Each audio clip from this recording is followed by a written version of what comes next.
안녕하십니까. 백승준입니다. 가을비가 아침부터 촉촉이 내리고 있습니다. 정치권에서는 저희 대선 국면에서 1위를 달리고 있는 후보자에 대한 정치 공작이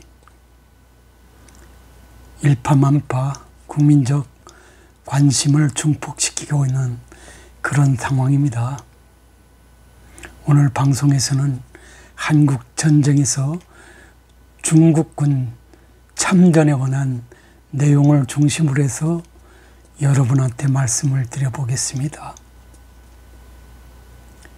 최근 정부는 중국이 제작한 한국전의 영웅담을 담은 중공군의 이야기를 그리는 영화 상영을 허가한 것으로 언론이 보도하고 있습니다. 내용인즉슨 한국군 5만 명을 섬멸하는 중공군 영웅담 영화에 대한 국내 상영 허가라고 할 수 있습니다.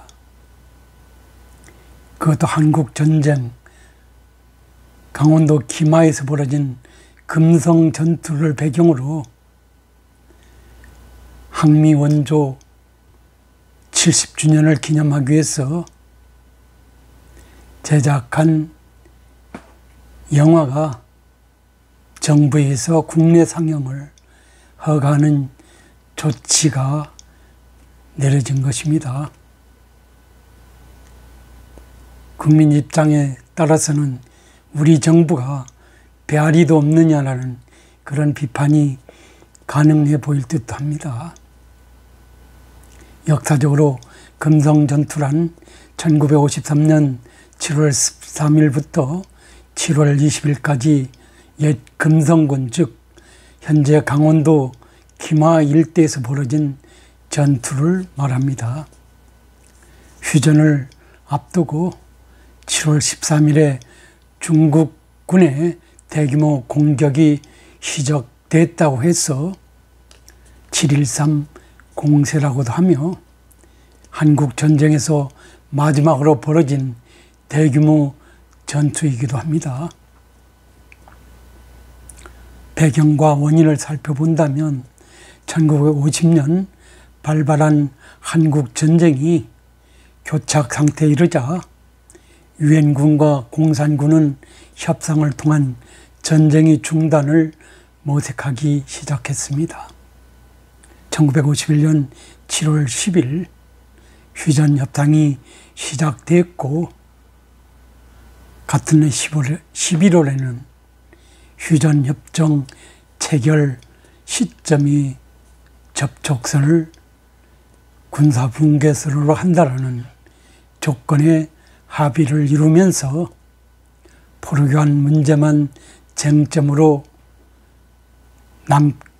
남겨둔 그런 상황이었습니다.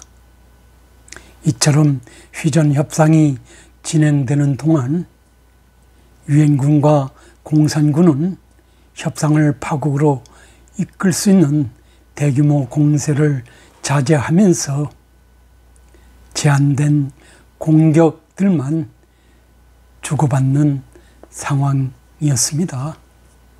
하지만 포로교환 문제를 둘러싸고 대립이 지속되면서 휴전협상은 1953년 봄까지 더 이상 진전을 이루지 못하고 있는 상황이었습니다. 그런 가운데서 중공군은 1953년 봄부터 중동부 전선에 대한 공세를 강화했는데요. 공격은 주로 강원도 기마의 금성 돌출부에 향해 주로 이루어졌습니다. 1951년 10월 국군이 금성천 북쪽의 고지를 확보하면서 금성 지역에서는 10km 정도 북쪽으로 돌출되어 국군이 방어선이 편성되어 있었습니다. 중공군은 1953년 5월과 6월에 잇따라 이 지역으로 대규모 공격을 가해해 왔습니다. 결국 금성 돌출부 동쪽이 고지를 지키던 우리 국군 제2사단은 2군단은 제5사단과 제8사단으로 하여금 북한강 남한으로 물러나 이른바 아이슬란드 선이라고 불리는 새로운 방어선을 구축하게 되었습니다. 이로써 금성 돌출부 동쪽이 13km에 이르는 방어선이 4km 정도 뒤로 물러나게 되는 불가피한 상황에 놓이게 됐습니다. 한편 1953년 한국전쟁이 빨리 종전되기를 원한 미국이 아이젠하워가 새로운 대통령이 되고 그해 3월 소련이 스탈린이 사망함으로써 유엔군과 공산군은 휴전 협상을 더욱 적극적으로 추진할 수밖에 없었습니다. 6월 8일 포로교환 문제에 관한 합의가 이루어지면서 휴전 협정은 정식 조인의 절차만 남겨놓고 있었습니다. 하지만 북진 통일을 내세우며 휴전 협정이 체결에 반대한 이승만 대통령이 53년 6월 18일 영천, 대구, 논산, 마산, 부산, 거제도 등 7개 포로 수용소에 있었던 2만 7천여 명의 반공포로를 일방적으로 석방하면서 협상은 다시 중단되기에 이르렀습니다. 그러자 중공군은 12개 사단 23만여 명이 대규모 병력을 동원해서 다시 금성 돌출부에 대한 공격에 나서게 됐습니다. 발발에 따른 전개 과정을 살펴본다면 중공군은 그해 7월 13일 금성 돌출부를 에워싸며 대규모 공격을 가해 왔습니다. 측면이 방어선이 돌파되면서 제6사단과 제8사단이 중공군에 포위될 위험에 놓이게 되자 미 제8군 사령부는 국군 제2군단으로 하여금 금성천 남쪽 지역으로 후퇴하여 방어선을 재편하게 명령했습니다. 미 제8군 사령관인 테일러는 예비부대로 편성되어 있던 국군 제11사단과 22사단을 금성 전투에 투입했으며 일본에서 부대를 정비하고 있던 미 제24단과 24사단과 제187 공수여단도 다시 한반도로 불가피하게 중파하지 않을 수 없었습니다. 중공군의 파상적인 공세에 밀린 국군 제2군단은 접근산과 백암산을 잇는 지역까지 후퇴하면서 새롭게 방어선을 편성할 수밖에 없었습니다. 그리고 폭우로 중공군이 공격이 잦아들자 전열을 정비해 그해 7월 16일부터 반격에 나섰습니다. 결국 국군은 7월 19일 금성천 하류 지역을 탈환하는 데 성공했었습니다. 금성 전투의 결과와 영향을 말씀드려 보면 국군은 중공군에 점령된 금성 돌출부 지역을 탈환하기 위해 공격을 계속하려 했습니다. 하지만 휴전 협상이 결렬될 것을 우려한 미 제8군 사령부는 공격 중단 명령을 내렸습니다. 이로써 국군은 전투를 중단해야 했고, 같은 해 7월 27일 휴전협정이 체결되면서 서울시 면적의 3분의 1 정도에 해당되는 금성 돌출부 지역을 빼앗긴 상태에서 휴전을 맞을 수밖에 없었습니다. 이 전투에서 국군은 중공군 2만 7천여 명을 사살하고 3만 8천여 명에게 부상을 입히는 전과를 올렸으나 1,700여 명이 전사자와 4천여 명이 실종자, 7천여 명의 부상자가 발생하는 피해도 발생했었습니다. 상당수의 실종자가 포로가 되었을 것으로 추정되었지만 당시들은 휴전협정에서 8월에 교환하기로 한 포로와 별도로 취급되어 송환이 이루어지지 않았다는 그런 역사적 사실을 우리는 기억할 수밖에 없습니다. 최근 정부에 의해서 상영 허가된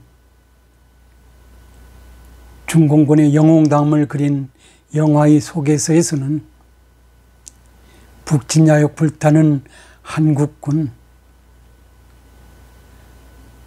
남조선은 비극적인 이 전투로 북한의 영토 200km/평방미터를 빼앗겨라는 그런 설명이 붙여 있는 것으로 알려지고 있습니다. 바로 금성 전투를 배경으로 국군을 돕기 위해 출격한 미군기를 죽음이 폭격기로 묘사하고 있고, 북한을 도운 중공군을 영웅시하는 등 중국, 북한 입장에서 제작된 영화가 배아리도 없는 듯한 정부의 정식 상영 허가를 얻어 상영될 것으로 알려지고 있습니다. 한 언론이 보도한 바에 의하면 영상물 등급위원회는 지난달 30일 심의를 거쳐서 1953년 금성 전투란 중국 영화에 대해서 15세 이상 관람가 등급을 부여한 것으로 알려져 있습니다.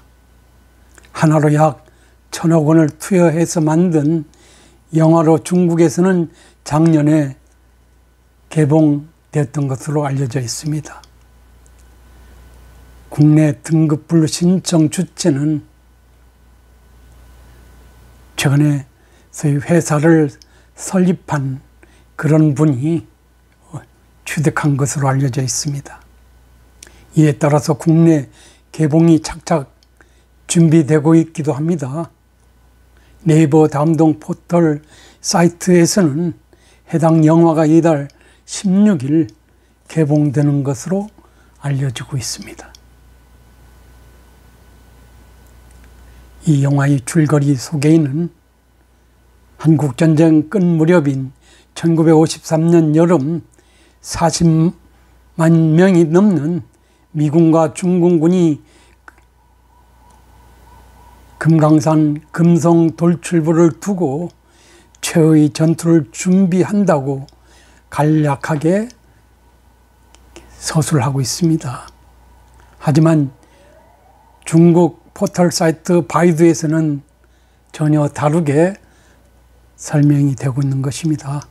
영화 소개에서는 중국 인민주연군 향미원조 70주년을 기념하는 이 영화는 의용군 전사들이 적과 아군이 전력 격차가 현격한 상황에서 피투성이가 된 몸으로 억척같이 싸워나가는 영웅적 행위를 담고 있다고 말입니다.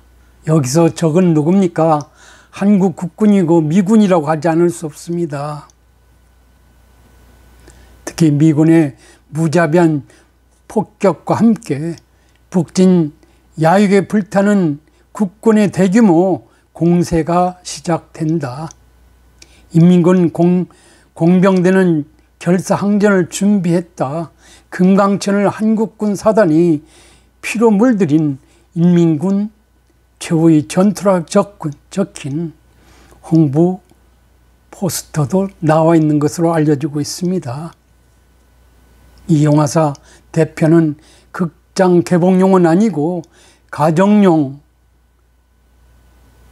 IPTV용으로 판매하기 위해 수입했다며 영화에는 미군과 중공군이 대결만 나오고 한국군은 나오지 않는다는 투로 축소해서 말하고 있기도 합니다.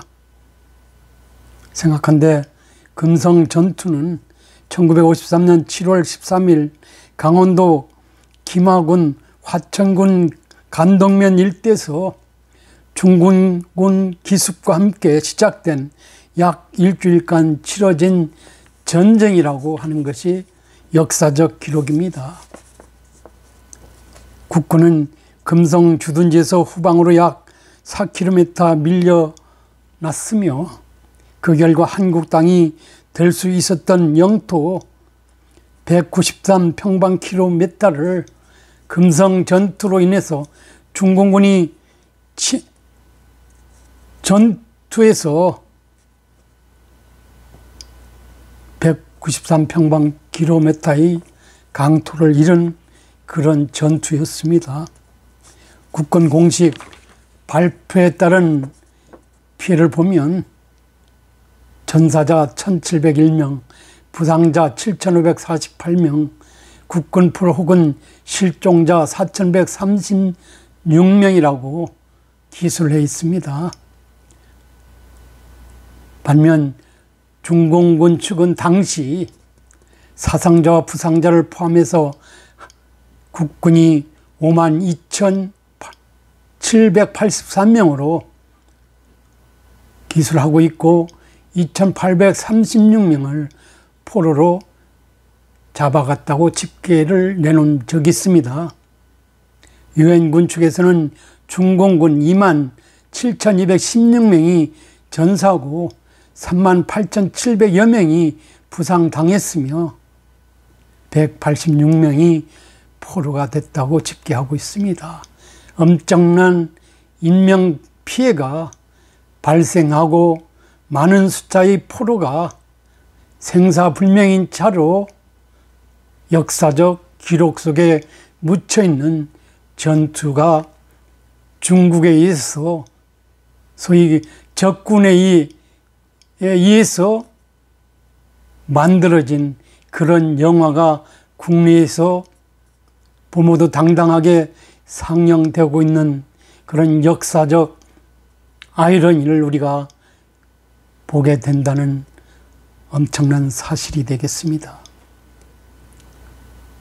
중국이 주장하고 있는 항미 원조 전쟁이란 1950년 한국 전쟁에 중공군이 참전은 이 전쟁에 개입한 미국을 저지하기 위한 차원에서 중국이 일방적 주장이라고 볼 수 있습니다. 그런데 중국이 주장과는 달리 2011년 7월 중국이 기밀 자료를 인용해서 중공군이 참전 과정 등 한국 전쟁 등을 재조명한 홍콩 정치학자 데비드 취 박사의 논문에서 드러난 바에 의하면 한국 전쟁은 북한과 중국, 소련이 합작해서 일으킨 것으로 드러나 있습니다. 최근 저 개인적으로도 한국 전쟁에 대한 역사를 쓰면서 수집한 자료들을 특히 구소련 대통령 문서 보관소에서 해금된 문서 등에서도 북한이 단독 침공한 것은 아니라는 사실, 소련과 중공이 개입했다는 사실을 확연히 발견할 수 있었습니다. 당시 중공이 국력에 비추어서 그리고 특히 장개석 국민당 정부의 국공내전 전후 사정이라 미국을 맞상대할 정도로 국력이나 군사력에 있어서 전혀 차이가 있었다는 점을 생각한다면 항미 원조 전쟁이란 말은 중국이 만들어진 허구적 전쟁 이야기가 될 수도 있다는 점을 여러분한테 말씀드려 봅니다.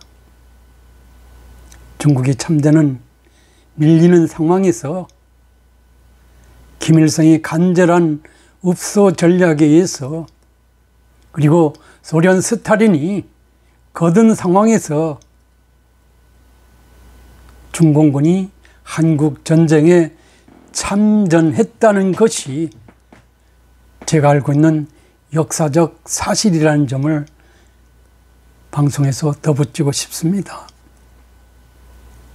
데이비드 추이 박사는 1999년 옥스퍼드대에서 박사학위를 위해서 제출했던 논문 제목이 조선전쟁에서 중국의 역할이라는 것이었습니다.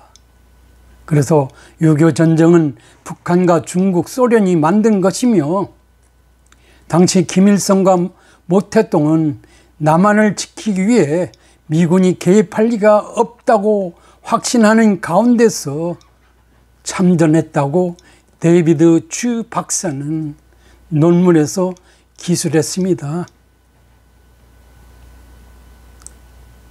그런데 이 기밀 문서를 발췌해서 논문이 작성됐는데 그 이후 데이비드 추이 박사는 11년 동안 중국 당국에 의해서 옥고를 치르고 2011년 6월에야 석방된 것으로 알려져 있습니다.